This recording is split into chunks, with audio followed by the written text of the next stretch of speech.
Hi guys, welcome to my Eid vlog. Last ഈദിന് ഞാൻ ഇതുപോലൊരു വ്ളോഗ് എടുക്കാമെന്ന് വിചാരിച്ചു, പക്ഷെ നടന്നില്ല. അപ്പോൾ ഞാൻ ജസ്റ്റ് ഈ ഒരു ഈദിന് ഇതെല്ലാം ഓക്കെ ആയിരുന്നു. കഴിഞ്ഞ ഈദിന് എനിക്ക് പനി പിടിച്ച് കിടക്കായിരുന്നു, സോ എനിക്കതുകൊണ്ട് അതൊന്നും ചെയ്യാൻ പറ്റിയില്ല. അപ്പോൾ ഈ ഈദിനൊരു വ്ളോഗ് എടുക്കാമെന്ന് വിചാരിച്ചു. പിന്നെ വീട്ടിൽ ഇപ്പോൾ അനിയനും ഒക്കെ ഉണ്ട്, so I thought will document this. അപ്പോൾ ഞാൻ രാവിലെ ഇത് കുറച്ച് ഷോർട്സ് എടുത്ത് വെച്ചിട്ടുണ്ട്. അപ്പോൾ ഞാൻ ഇതിനകത്ത് ഇപ്പോൾ ആഡ് ചെയ്യും. കാരണം എനിക്ക് രാവിലെ ഒരു ഇൻട്രോ ഒന്നും എടുക്കാൻ പറ്റിയില്ല. അപ്പോൾ രാവിലത്തെ ഫുഡ് ഉണ്ടാക്കുന്നത്, പിന്നെ അങ്ങനത്തെ കുറച്ച് കാര്യങ്ങൾ, നമ്മൾ ഫുഡ് കഴിക്കുന്നത്, അങ്ങനെ എന്തെങ്കിലും മോർണിംഗ് ഉള്ള കാര്യങ്ങളെല്ലാം ഞാൻ ആഡ് ചെയ്യും. പിന്നെ എന്നിട്ട് ഉച്ചയ്ക്ക് പുറത്തെങ്ങോട്ടെങ്കിലൊക്കെ പോകുന്നെങ്കിൽ, ഉച്ചയ്ക്ക് ഫുഡ് കഴിച്ചിട്ട് എങ്ങോട്ടെങ്കിലും പോകുന്നെങ്കിൽ അത് ആഡ് ചെയ്യാം. അപ്പോൾ അങ്ങനെ എന്തെങ്കിലുമൊക്കെ കുഞ്ഞു പരിപാടിയുള്ള ചെറിയൊരു വ്ളോഗായിരിക്കും. അപ്പോൾ will go with this. First morning എങ്ങനെയാണ് ഒറട്ടി ഉണ്ടാക്കുന്നതെന്നാണിത്. ഇതാണ് നമ്മൾ ഒതൻറ്റിക് ഒറട്ടി. അതായത് ഇപ്പോൾ എല്ലാവരും എന്തോന്നിലാണ് ഉണ്ടാക്കണതെന്ന് ഒന്നുകൂടെ പറ. ചപ്പാത്തി പ്രസ്സിലാണ് ഉണ്ടാക്കുന്നത്. പക്ഷേ ഉണ്ടാക്കുന്നത് നമ്മുടെ ഈ ഒരു കല്ല് കണ്ടോ, ഇതാണ് ഒറട്ടിക്കല്ല്.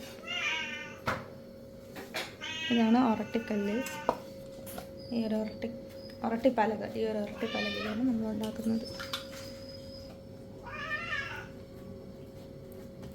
ഇതൊട്ടും തിന്നായിരിക്കില്ല. നമ്മളിപ്പം മറ്റേ പരിപാടിയിൽ ഉണ്ടാക്കുമ്പോൾ ഭയങ്കര തിന്നായിരിക്കും. ഇത് തിക്കായിരിക്കും. പക്ഷേ നമ്മൾ ഒറട്ടി ചട്ടി ചൂടായാൽ നമുക്ക് പെട്ടെന്നത് കുക്ക് ചെയ്തെടുക്കാൻ പറ്റും. ഇതാണ് ഒതൻറ്റിക് ഒറട്ടി ഉണ്ടാക്കുന്ന രീതി. അമ്മ പണ്ടതിൽ ഇങ്ങനെയാണ് ഉണ്ടാക്കുന്നത് അല്ലേ അമ്മ? ഇത് കഴിച്ചിട്ട് മറ്റേത് കഴിക്കാൻ നേരത്ത് നമുക്ക് ടേസ്റ്റ് ഡിഫറൻറ്റ് മനസ്സിലാവും. ഇതാണ് നല്ലത്, ബിക്കോസ് ഇതാണ് ഒറിജിനൽ. പറഞ്ഞുകൂടാത്തവർക്ക് ആയിട്ട്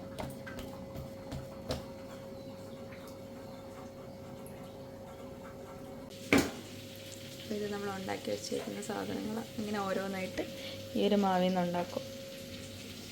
ഇതാണ് നമ്മൾ ഒറട്ടി പാത്രം, ഒറട്ടിച്ചട്ടി, ഇതിലാണ് ഉണ്ടാക്കുക. അപ്പോൾ ഈ ഒരു ടെക്സ്ചർ, ഇങ്ങനത്തെ ഒരു ടെക്സ്ചറാണ് വരുന്നത്.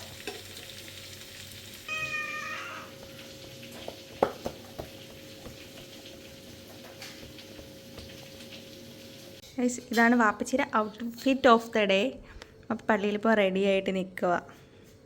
മുഹമ്മദിനെ വെയിറ്റ് ചെയ്ത് നിൽക്കുന്നു. കണ്ടോ ഇവിടെ വെപ്രാളം ഇവിടെ ഒരുങ്ങണതേ ഉള്ളൂ ഗൈസ്. വാപ്പ വെയിറ്റ് ചെയ്യാണ്. കൊള്ളാം. ഇല്ല, വാപ്പച്ചിയുടെ പെർഫ്യൂം അടിക്കും. വാപ്പച്ചിയുടെ നല്ല മണമുണ്ട്. ഗൈസ് ഇവിടെ രാവിലെ ഫുൾ ഇങ്ങനെ ഹറിബറിയാണ്. ഇപ്പം റെഡി ആയിട്ട് നിൽക്കുന്നുണ്ട്. ഞാൻ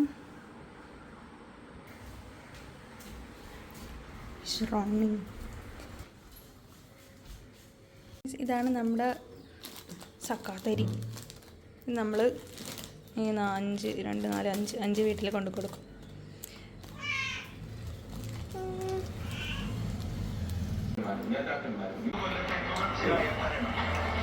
കൺമുന്നിലുള്ള അസാധാരണമായ രാഷ്ട്രീയ സാഹചര്യം മൂന്നാമൂഴം ലക്ഷ്യമിടുമ്പോൾ ആ മനസ്സിലെത്താൻ ഒരു ഉറക്കെടുത്ത് വെച്ചിട്ട് അങ്ങനെ ഇരിക്കുന്നു. അസിസ്റ്റന്റ് ഇത് main chef, garam masala. Main chef ഇതാണ്. ഇവൻ്റെ വകയാണ് ഇന്നത്തെ ബീഫ് ബിരിയാണി. അതുകൊണ്ടാണ് ഇവ ഇങ്ങനത്തെ ഉടുപ്പൊക്കെ ഇട്ടുകൊണ്ട് നിൽക്കണത്. ഗരം മസാല കുരുമുളക് പൊടി,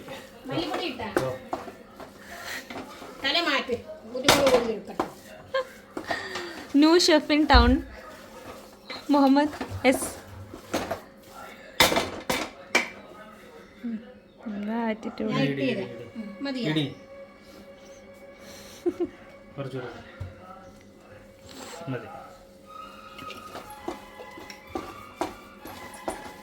മുഹമ്മദ് എന്താ പറയാനുള്ളത്? എങ്ങനെയുണ്ട് നിന്റെ എക്സ്പീരിയൻസ്?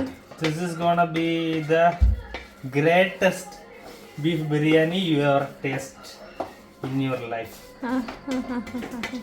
ഓക്കെ, വലിയ വായ്ത്താളം അടിക്കുകയാണ്. എങ്ങനെ ഉണ്ടെന്ന് കാണാം. ബീഫ് അടിക്കും.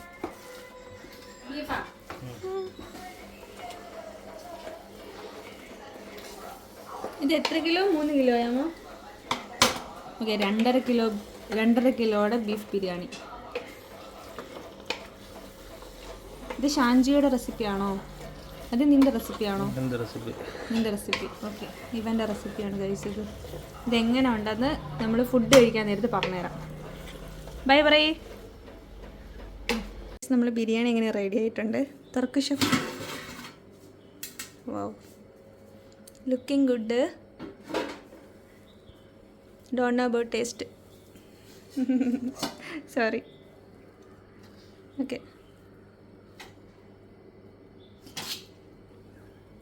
ടെക്സ്ചറൊക്കെ കൊള്ളാം. നല്ല മണമുണ്ട് കേട്ടോ. പിന്നെ കഴിക്കാൻ നേരത്ത് കാണാം. Bye by.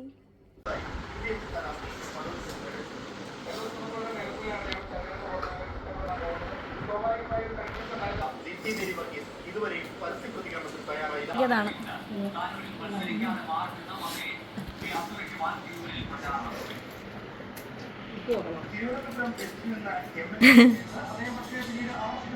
ഉമ്മച്ചി പറ, ബിരിയാണി എങ്ങനെ ഉണ്ടായിരുന്നെന്ന്. ബിരിയാണി കൊള്ളാൻ നല്ല ടേസ്റ്റ് ഉണ്ട്. പക്ഷേ അയ്യോ പറയില്ലേ.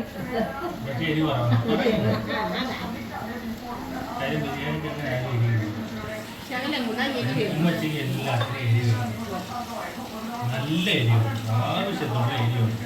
അപ്പമ്മ പറ എങ്ങനെ ഉണ്ടായിരുന്നു. കൊള്ളാം, ഇഷ്ടപ്പെട്ടാ? കണ്ടോ, അമ്മക്ക് ഇഷ്ടപ്പെട്ട്.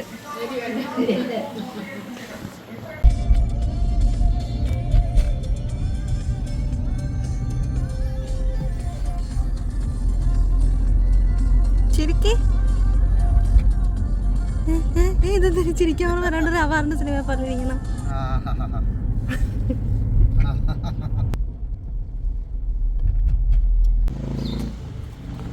നമ്മളങ്ങനെ വേറ്റനാടെത്തി.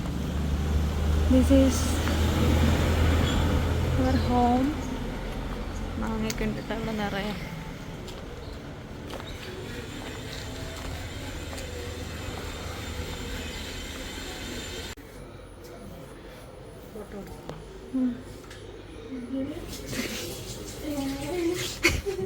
വീഡിയോയിലിടാം.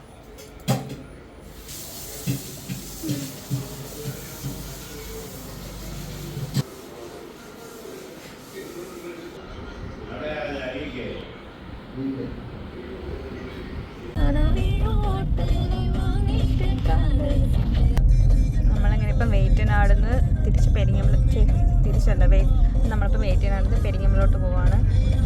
പെരിങ്ങമല നമുക്ക് 1-2 റിലേറ്റീവ്സിൻ്റെ വീട്ടിലൊക്കെ പോയിട്ട് വരാം. Okay, bye bye.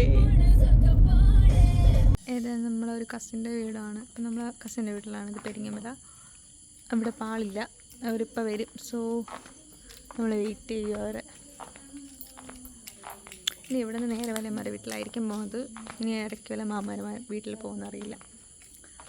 Okay, hi guys. അങ്ങനെ ഇതിൻ്റെ പരിപാടി എല്ലാം കഴിഞ്ഞിട്ടുണ്ട്. തിരിച്ച് വീട്ടിലെത്തി. എനിക്ക് കുറച്ചൊന്നും എടുക്കാൻ പറ്റില്ല, കുറച്ച് ഷോർട്സ്. ഇപ്പം ഇതെനിക്ക് തോന്നുന്നത് ഭയങ്കര ചെറിയൊരു വീഡിയോ ആയിരിക്കും അല്ലേ. എന്നാലും സ്റ്റിൽ കുഴപ്പമില്ല, ഒരു മെമ്മറീസിന് ഇരിക്കട്ടെ എന്ന് വിചാരിക്കുന്നു. അപ്പോൾ താങ്ക്സ് ഫോർ വാച്ചിങ്. അതിൻ്റെ ഇടയിൽ കുറേ ബാക്ക്ഗ്രൗണ്ട് നോയ്സും ഫുൾ സൗണ്ടും അല്ലെങ്കിൽ ക്ലിയർ ഒന്നും കാണത്തില്ല എന്ന് തോന്നുന്നു. വീടിനകത്തായതുകൊണ്ട് ലൈറ്റൊക്കെ ഭയങ്കര കുറവായിരുന്നു. അപ്പം അങ്ങനെയൊക്കെ ഉണ്ടായിരുന്നിരിക്കും. അതുകൊണ്ടാണ് റീസൺ. എനിക്ക് തോന്നുന്നു കുറച്ച് ക്ലാരിറ്റി ഇല്ലായിരിക്കും വീഡിയോസിനൊന്നും. Still fine. അപ്പോൾ thanks for watching. See you in the next vlog.